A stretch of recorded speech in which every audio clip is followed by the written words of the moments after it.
Hello, I am the Iron Savage, and this video will be a Guild Wars 2 video, and the topic will be the introduction to map reward farming. This is an introduction video, as more videos on map reward farming will show up and future links will be posted later. Yes, there is better farms like Silver Voice and Orc, Basin, and Fractals, but this video is just pretty much just to justify explanation why it's viable. So let's get started. Okay, the pros for this would be you are getting a guaranteed reward every time you're doing this. This guaranteed reward could range from which map you're on and which map you choose to farm on a lot, because it could be from you get your guaranteed bloods, your guaranteed ectos, your guaranteed lodestones, which is great as you could get pretty much fast gold in just short time. That's why in map reward farming I recommend it to be a 30-minute farm. And second, another thing that's good is that you have you still get to keep all the general loot of everything you kill and spawn, which is affected by your magic find throughout the game. So if you're in a T6 or like a level 80 zone, T6s, and level 60 phone T4s, it all depends on you. And then third is that this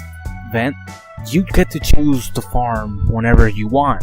So you don't have no timers or anything that you have to wait. So if you just want to make a quick gold or two, you just go in, do your several events, get enough blood for a gold or two, and then you just carry on. The cons to this will be waypointing and teleporting, which is teleportation, and a lot of running in this farm, which will get to people as they just don't like going on load screens, and mounts have really helped. If you just don't like to run and you just like to stay in the same general area, this could get to you. Another thing is you have to have a reliance to map chat and memorization of events that spawn, because usually events spawn every 15-10 minutes, and you have to have in your head, okay, I did this 15 minutes ago, so now I have to wait about 20 or so minutes, and this is going to pop again, so that you won't be trapped in two events at the same time.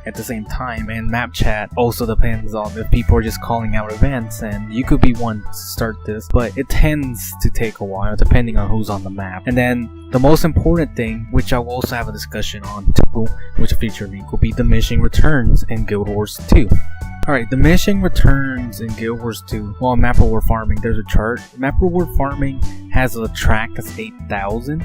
And generally, when you get to the 4,000 mark, you get a 10 stack of the reward you're farming. But the problem is, once you do about 18 events, that's when you start getting the diminishing returns. And it will generally take you about 40 events without the diminishing returns. And with diminishing returns, it takes for every 4 events that you do, you only get one.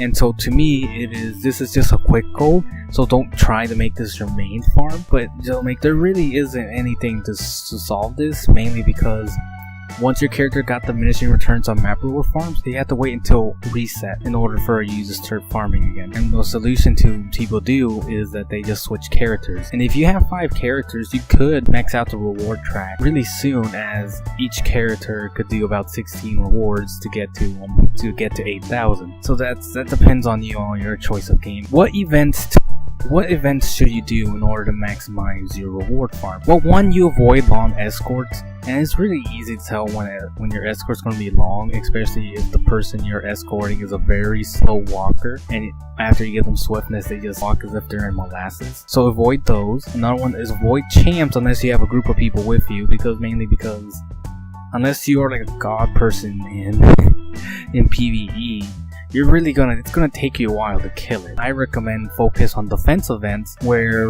mobs spawn in waves that will allow you to collect the materials and stuff from other creatures as you're slaughtering them, which is honestly the best way to do map reward farming. In summary, this is an introduction. This is, as always, this is an introduction, as there are better farms and it has pros and cons. And this will be a first in this series, and if you are interested in this type of farming, I will have more maps like Cursed Shores, Fireheart Rise, and False Gorge Sound explained. So thanks for watching, and please be safe.